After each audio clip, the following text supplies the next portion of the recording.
y a varios por aquí también en general, creo que desde agosto se me hace, septiembre no estuvimos activos y octubre pues prácticamente medio mes también no estuvimos activos, hay por algunas cuestiones familiares, pero bueno, ya andamos por acá un poquito retomando actividades, esperamos ya sí, ya terminé también, tuve que cortar por ahí también ya esa parte, ya que la semana pasada, de hecho, por ahí fue la última, terminé, ahorita me voy a tomar un break en esa parte, por lo menos lo que resta de este año, pues una sobrecarga tremenda entre trabajo, clases, cuestiones la familia, algunas cuestiones ya. Entonces, por eso andamos por acá retomando, ¿no? Un poquito las charlas, diferente día y hora.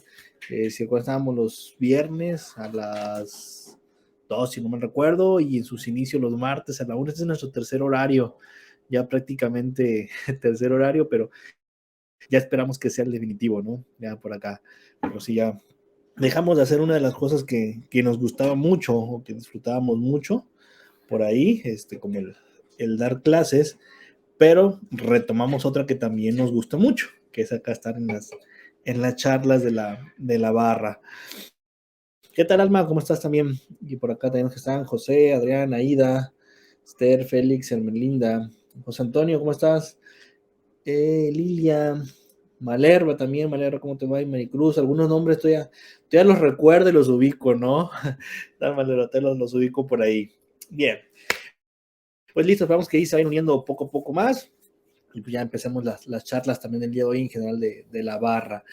Pues hoy platicar del reglamento del IVA, en general su capítulo primero, que consta de 24 artículos. Vamos a ver si podemos abarcar los 24 artículos por ahí. Si no, pues le damos una segunda sesión.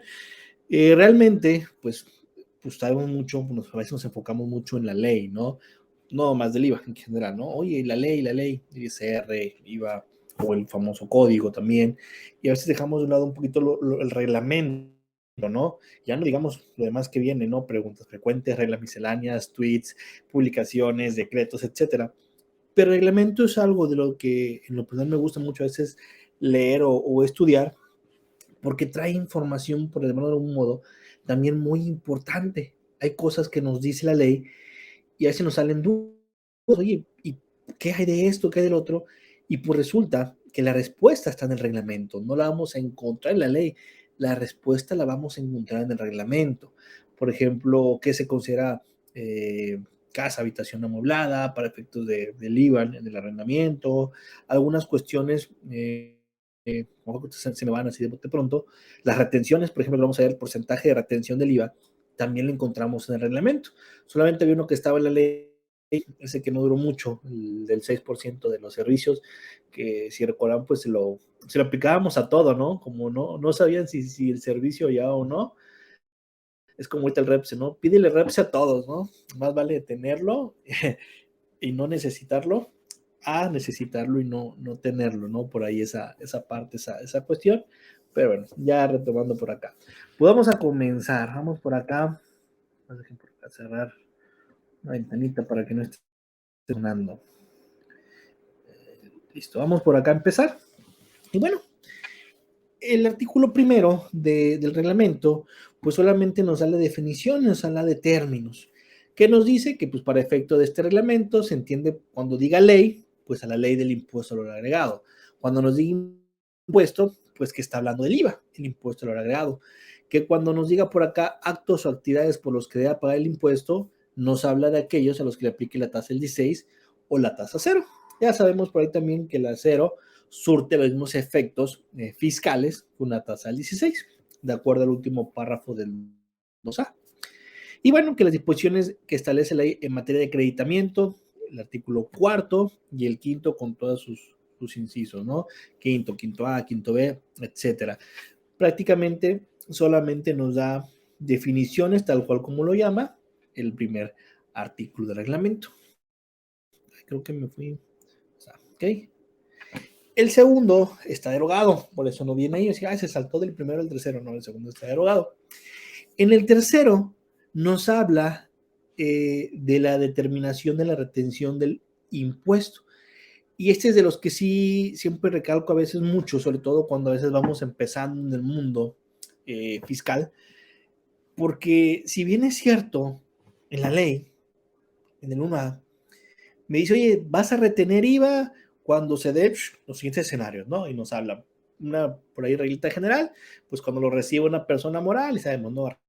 Arrendamiento, el flete, honorario, comisionistas, así rápidamente en lo que me viene a la mente. Pero no me dice cuánto, me dice que debo retener al momento del pago, ¿no? Ya sabemos, le voy a retener un pedacito de ese IVA. Oye, pero ¿dónde está la regla? Yo sé que muchos lo aplicamos, ¿no? En la práctica, es más, tenemos hasta el sistema que usemos para facturar configurado para que le pongan las retenciones. Pero ¿dónde me dice cuánto? Bueno, la respuesta en ese sentido no la tenemos en la ley, la tenemos en el reglamento, ¿ok? Que por ahí nos dice que para efectos del 1A, en su último párrafo, esta retención se hará por las 2/3 partes del impuesto. Aquí es donde nos dice, entonces nos habla de los honorarios, nos habla de las comisionistas y nos habla del arrendamiento. Y en la segunda fracción de este artículo nos dice, espérame, hay una excepción aquí, por decirlo así, la retención del 4, ¿ok? Pero cuando sea famoso flete, ¿no? El servicio de autotransporte. Pues tiene su fracción donde dice, a ver, él no va a ser 2/3 partes, va a ser un 4%. Le digo, cuando tuvimos el de servicios, por ahí si revisamos las leyes anteriores, se van a dar cuenta que esa retención del 6% sí estaba en ley. Hablo del porcentaje, no de la obligación. La obligación, totalmente de acuerdo que está en ley, ¿no? Pero el porcentaje del 6 sí no venía en el reglamento. Ese venía en la ley. Por ahí la única excepción que había, ¿no? Pero aquí tenemos este. Creo que la mayoría lo ocupamos. Pudiera ser la de comisionistas, como que a lo mejor que se nos, de repente se nos puede ir. Depende un poquito de las empresas con las que trabajemos. Si trabajamos con comisionistas de manera habitual, seguramente la tenemos muy presente, pero si es algo muy esporádico, se nos pudiera llegar a escapar, ¿no? Tal vez por ahí esa cuestión, pero tenerlo también muy presente. Esta, si no me equivoco, he visto que le han preguntado bastante, no recientemente, digo, tuve un poquito alejado de algunas cuestiones, entonces la verdad los últimos 2 mesecitos más o menos no tuve oportunidad de leer mucho los comentarios en mi grupo de WhatsApp del DCTI, pero hacia atrás recuerdo que era una pregunta muy habitual a veces, ¿no?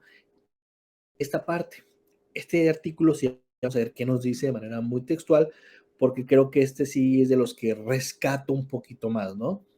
Para los efectos del 1A, hay que recordar que el 1A me habla de la obligación de la retención del IVA, ¿ok? Del último párrafo de la ley, la federación y sus organismos descentralizados, cuando reciban los servicios a que se refiere el 1A, fracción segunda, inciso C de la ley, efectuarán la retención del impuesto en los términos del artículo 3, fracción segunda de este reglamento. Entonces, vean por aquí, ya tenemos un artículo que nos está hablando de eso. Déjenme por acá abrir la ley del IVA para que vayamos entendiendo un poquito esta parte que está. ¿Ok? El 1A en su último párrafo, ¿ok? Habla de una autorización para una retención menor, ¿ok? Nos dice, el Ejecutivo Federal en el reglamento de esta ley podrá autorizar una retención menor al total del impuesto causado, tomando en consideración las características del sector o la cadena productiva de que se trate, ¿ok? Sin la necesidad de mostrar de recuperar con mayor oportunidad el impuesto acreditable. Entonces, en un lenguaje de momento sencillo, me dice, para efectos del 1A, último párrafo, lo vamos a parafrasear. Para efectos, déjenme más por acá dividir mi pantalla. Para efectos de la ley del IVA, ¿okay? En el último párrafo del 1A me dice, puede existir una retención menor. ¿Okay? Eso me dice por acá. Ahora, regresando aquí al reglamento. Cuando reciban los servicios a que se refiere el 1A, fracción segunda, inciso C. Bueno, ¿a quién le está hablando cuando me dice por acá que en este 1A, en la fracción segunda, inciso C? Bueno, en la fracción segunda le habla cuando son personas morales, ¿ok? Y en el inciso C me habla del servicio por autotransporte terrestre de bienes. Entonces vamos sustituyendo un poquito el lenguaje que nos dice aquí, lo voy a parafrasear. Para los efectos del último párrafo del 1A, que me dice que puede haber una retención menor, ¿ok? ¿Estamos de acuerdo?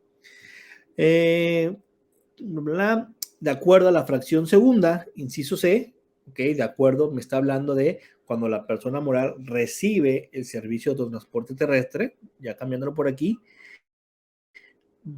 ¿ok? Efectuarán la retención del impuesto en los términos del artículo tercero, fracción segunda de este reglamento. A ver, ya aquí me está cambiando todo y me manda al artículo anterior, que es el que vimos. Me dice la retención del impuesto en los términos del artículo tercero, ¿ok?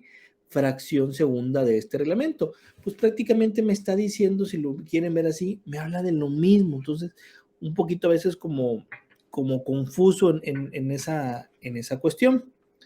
Déjenme por acá hacerlo grande. Es que mi pantalla se quedó más chiquita. Acá está. Y quinto igual, derogado. Entonces nos vamos al siguiente por acá. El sexto. En el sexto, si recordamos por ahí, antes de entrar al sexto, en el 2A del IVA tenemos la tasa cero. Prácticamente lo que viene aquí en los siguientes artículos del reglamento está enfocado a la tasa del 0%. Aclararnos algunos conceptos, algunos supuestos que nos vamos a topar ahí. En el 2A de la ley del IVA, en su fracción primera, en su inciso A, nos habla por ahí de animales y vegetales sin industrializar, perdón. Bueno, ¿y cómo sé? Una de las preguntas, pues creo que entendemos, lo voy a dar por favor, pues a qué se le considera un animal y qué es un vegetal, pero ¿cómo sé o cómo interpreto para efectos fiscales? Creo que a veces los conceptos fiscales son muy diferentes a conceptos a lo mejor de la vida cotidiana o en otra área, en otro ámbito. ¿Cómo sé qué va a considerar para efectos fiscales el que el vegetal o el animal esté industrializado? ¿Cómo lo voy a saber? Bueno, en el sexto, ahora sí, del reglamento, me va a ayudar a entender esa parte, porque me dice que se considera que el animal o el vegetal no está industrializado, ojo, por el simple hecho de que se presenten cortados, aplanados, en trozos, frescos, salados, secos, refrigerados, congelados, empacados, ni los vegetales por el hecho de que sean sometidos a procesos de secado, limpiado, descarado, despepitado o desgranado, ¿no? Todo por ahí lo que nos viene. Sin lugar a dudas, creo que el 2A de la ley es de los más complicados, ¿no? Y donde más peros te pone la autoridad, porque pues es el que tiene el derecho a solicitar ese IVA en devolución, ¿no? Entonces, sí te lo van viendo con pincitas y que encaje, ¿no? Realmente. También nos dice en el segundo párrafo de este fundamento, la madera cortada en tablas, tablones o cualquier otra manera que altere su forma, longitud y grosor naturales se considera sometida a un proceso de industrialización. A ver, otra, damos un pasito para atrás. En el primero me habla de animales y vegetales. ¿Cuándo? Ok. Va a decir que